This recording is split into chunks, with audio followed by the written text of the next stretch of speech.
fellow riders. Welcome. Welcome to 2023, first ride. Oh man, what a winter, what a winter. I don't have, oh brother, look at this already. Oh, this camera. I got a new rider-facing camera. And the mount has not been very helpful, to say the least.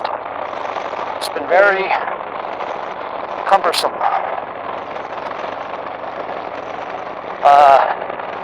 Hopefully we're getting, I can't even tell if we're recording on it. It takes great pictures. It's an ACO, I don't know what they call it, but it takes good pictures. I don't know about the audio or video recording or anything, but yeah. So what's up? First ride out. I am excited about that. The bike's running good. Fired it up. I took it to work one day. I didn't record any of that because that's just boring. But yeah, fired right up, no coughing, no nothing, just ran like a Honda 750, tried and true, baby, tried and true. So yeah, I had to adjust the rear brake a little bit, rear brake adjustment, tighten it up a little bit. You know, these are only just drum brakes. It's a metal rod, for crying out loud, with an adjusting screw. It doesn't even have a locking nut on the adjuster. It just kind of locks with the rod. Very odd. So I need to get my brake fluid changed. It doesn't look yellow. It's still clear, but they said with these Japanese bikes, you need to get the brake fluid changed regularly. It's never been changed since its factory, which is 2019. So she's due. But I figured I wouldn't be needing front brakes soon on it, and I would figure I would just bleed the brakes when it needs pads. You know, it would make sense. I think when I hit the bumps, this mount is going to shake too hard. I mean, the old Phantom is not, it doesn't have the best suspension on it. It's not the worst suspension either, so I could say that. Yeah, so the new camera, you know, it's not a well-known camera. It's not a GoPro or nothing. It's just some off-brand I found. I got it on Black Friday sale on Amazon, and I said, you know what? It's just a rider-facing camera. Why not? Why not? Let's try it out. And it ended up taking better pictures than my 360. So I'm hoping that it takes a good video picture too. That would be nice, right? So I wasn't going to do a review on my boots. I didn't even think that, you know, these boots were going to be anything special, but they surprised me quite a bit. You know, my first set of boots were the Bilt Pro Tour, and they were great. They were great. But these Sedici boots, it's a touring boot, you know, and they're a little unique. I gotta say, they have this thing in them, and I want to call it a ball. It's like walking on a ball. But the ball is great when you're on the pegs and you're upshifting. It actually helps you for leverage. I don't know how to explain it. It's weird. But you know, ever since I got the Bilt, you know, I had the Bilt since I first started riding. And the reason why I got the Bilt is because I was taking my course, the motorcycle course to get my license, and my work boots just weren't cutting it because on the I forget, it was like a little Yamaha 100. I was riding with. It was a cruiser style, and my work boot was getting jammed in between the shifter peg and the foot peg, and I was like, no way, I can't do this. I can't do this. I got to get an actual motorcycle boot so my feet could fit in between the peg and the shifter, because I don't know, since it was a training bike, it could have been that the shifter was bent inward. Somebody dropped it and the shifter was bent. But I told my instructor, and he's like, really? You really have a problem with this? So I was like, well, I got to do something different. So, and it's a good thing. I don't blame the instructor for that. I just needed to readjust myself. So I got the Bilt Pro Tours, and my feet were able to fit in between the peg and the shifter. And I got on this bike, and my feet were perfect. I mean, with those boots, they were perfect. I mean, I had so much room, and everything was hunky-dory. But those boots got old, and I needed something different. Well, I got these Sedici boots, they look the same, but they are not the same, brother. They are not the same. So yeah, like I said, I got it's like walking on a ball, and the ball helps you when you're on the pegs upshifting. And that's not it, also the leather is so thick. This leather, this new pleather, it's pleather, it's plastic leather, that they're making, it's really, really thick. It's really cool, actually. And,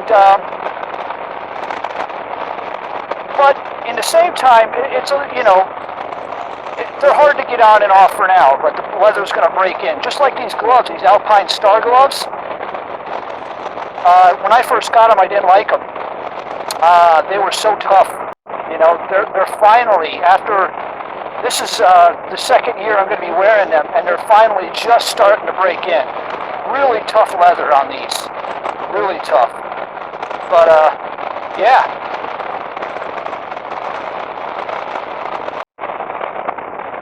So yeah, these new boots, I think they're more for like a sport touring, because they're contoured in a way where I need to keep my feet closer to the motorcycle.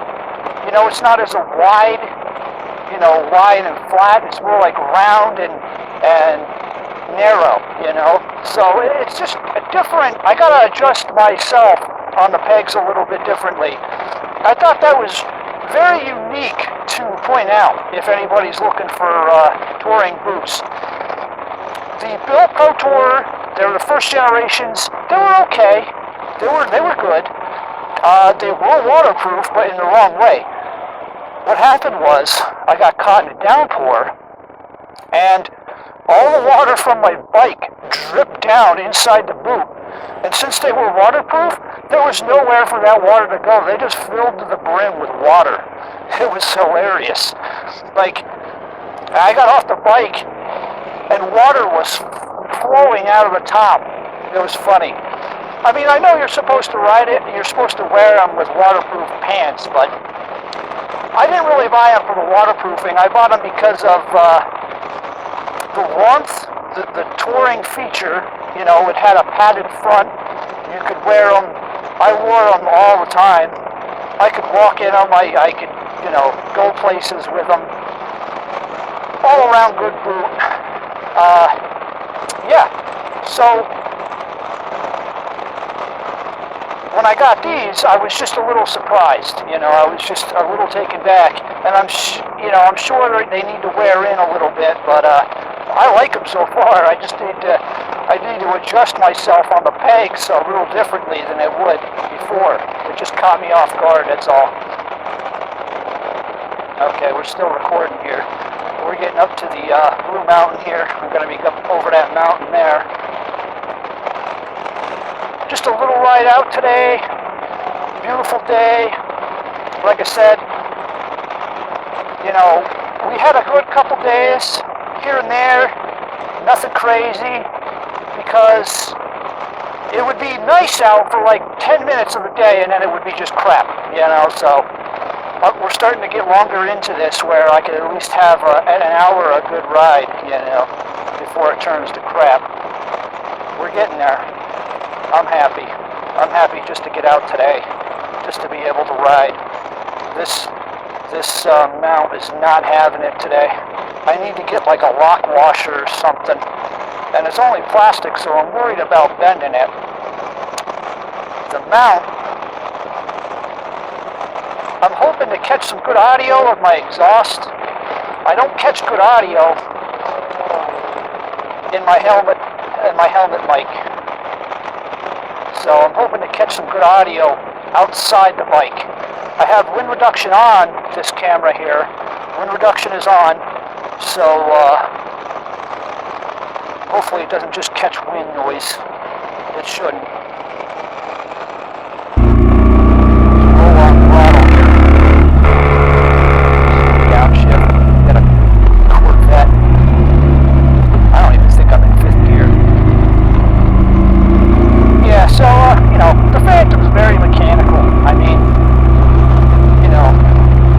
a metal rod going back to drum brakes, just basic, which I like, cable clutch. So usually I adjust the clutch, but my clutch was okay. It was adjusted the way I like it properly. I want that clutch to fully engage. I don't want it. Some guy, my shop that services it, they used to put it way at the end, where it would catch way at the end. And they said, oh yeah, a lot of people like that because you're always going to catch at the same spot instead of like in the middle. But I didn't like it because I felt like my clutch wasn't engaging all the way. It felt like as soon as you would pull the lever, you were disengaged. And I want my clutch to be fully engaged when it's engaged, if you understand what I'm saying. I don't want it to be slipping constantly, or on that edge of slipping. I want a full engagement, so whatever. Take that for what it is, a little food for thought, I guess, from the Phantom. There's some people out today. It's Easter Sunday. Happy Easter. And, a nice little Easter ride up over to Blue Mountain.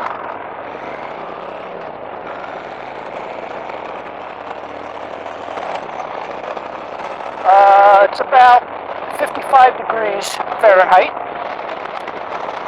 I don't even have my neck protector on. It's nice out. The wind is good. I don't know what it's going to be like up over this mountain. It could change.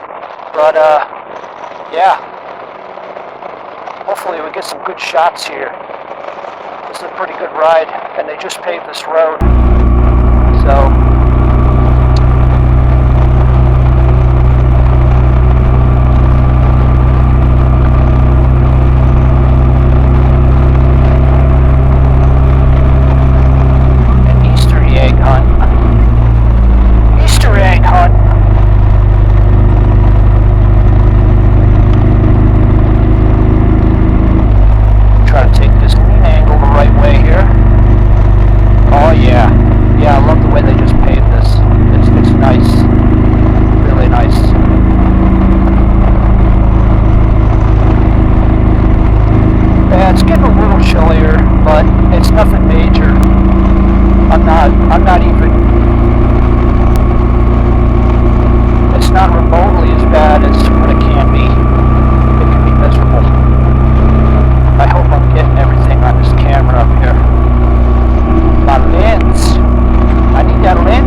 out a little bit, but that's okay. The camera was reasonable, and it seems like a pretty solid camera. We'll find out. We'll find out the faffrage level, the faffrage gauge. Is that right?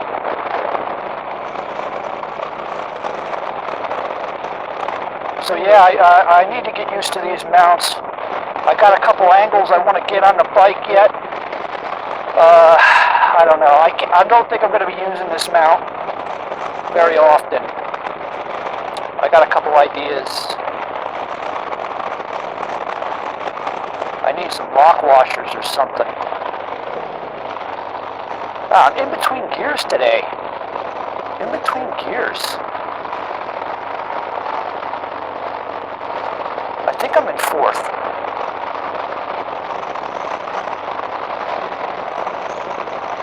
Yeah, I still got the tank, the winter tank of fuel in my tank.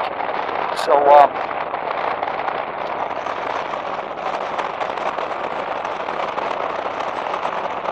it has the treatment in it. Believe it or not, some gas that you put in this, it does make it run differently. Sometimes I could rev it up, I could wring its neck, and then other times it doesn't like it. It doesn't want to be wrung. And, it'll get me to that place where I'm in between gears and I feel like I'm over revving. So it's just very weird. And I know with diesel fuel anyway, we've been getting some crap fuel. So I don't know if it's the fuel or what. But like I said, I still have the winter tank with the all the additive that I put in it over the winter. So we'll get that out of it. We'll run this out. It still runs good. It runs the way it should, but some gas I put in it, it depends on I guess the lead level and the, whatever they call that, the alkaline level or whatever. It just seems like you could rev it out sometimes better on different stuff. And then other stuff, it's really solid on the low end. Right now it's solid on the low end. Ugh. Slow down there, cowboy. Slow down, cowboy!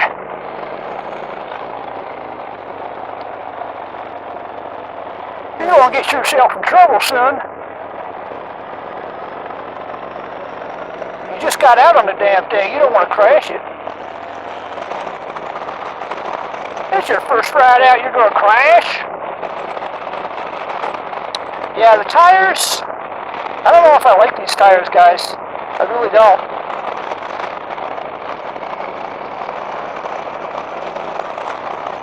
I mean, they're smooth and they don't make any noise.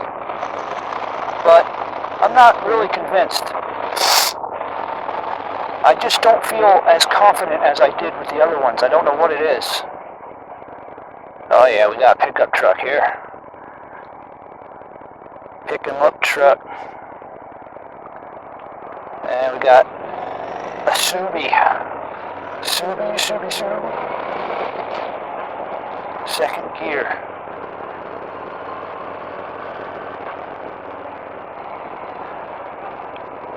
Hi, Easter Bunny. What's up, y'all?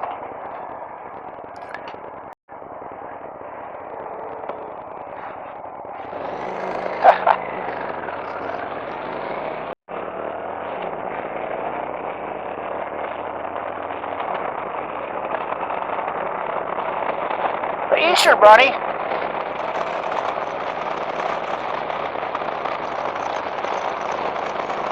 We have a thing at work called the Ether Bunny. He's pretty cool.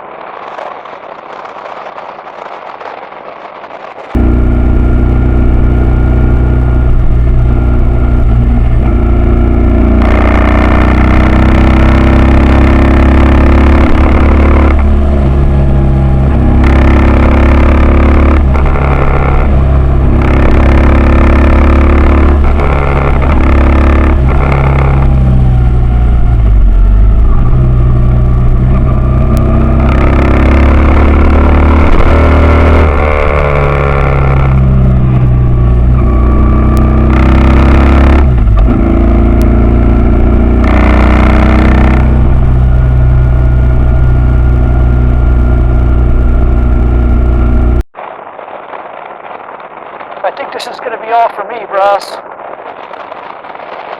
this is going to be all for Phantom today. I'm just happy to be out today. I'm thrilled. If you made it through this far of the video, thank you. Thank you so much. Please like, subscribe, please.